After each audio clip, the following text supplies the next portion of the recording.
Matag buntag mo bangon, bisan kulang ang tulog.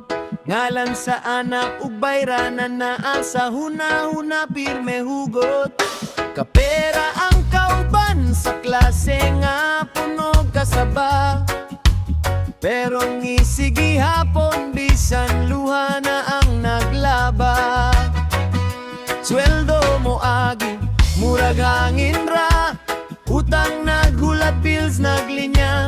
Pero sa atubangan sa estudyante, ligon ang barog.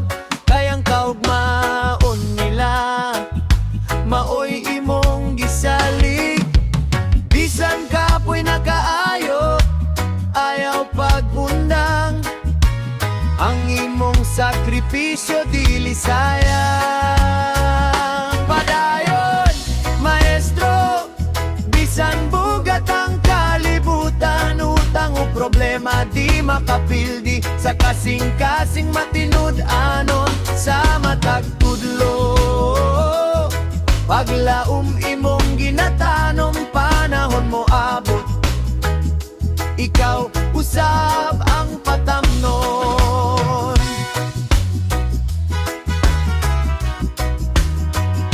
Padayon, maestro, ayaw kahadlok sa kahimtangan.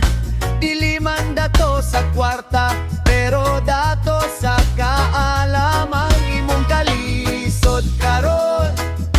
Dili ka tapusan, kayang grasya mo abot sa hustong panahon.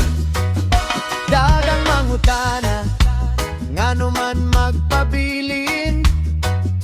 Bisan gamay sweldo, dagang bayro non pirme.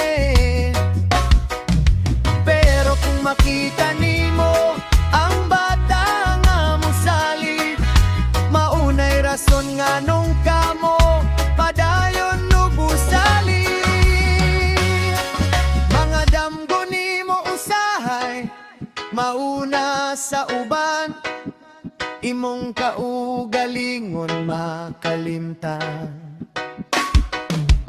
Pero ang Diyos nakakita sa imong paningkamot, sa luha o pag-ampo nga walay kasamot. Padayon, maestro, bisan bugat ang kalibutan. Utang o problema di makapildi, sa kasing-kasing matinud anon sa matag tudlo. Paglaom imong ginatanom, panahon mo abot. Ikaw usab ang patamnon. Padayon, maestro, bisan bugat ang kalibutan. Utang o problema di makapildi, sa kasing-kasing matinud anon sa matag tudlo. Paglaom imong ginatanom, panahon mo abot. Ikaw usab ang patamnon. Kung moabot ang adlaw nga kapoy na kaayo, hinumdumi ang imong trabaho, usa ka misyon o tawag.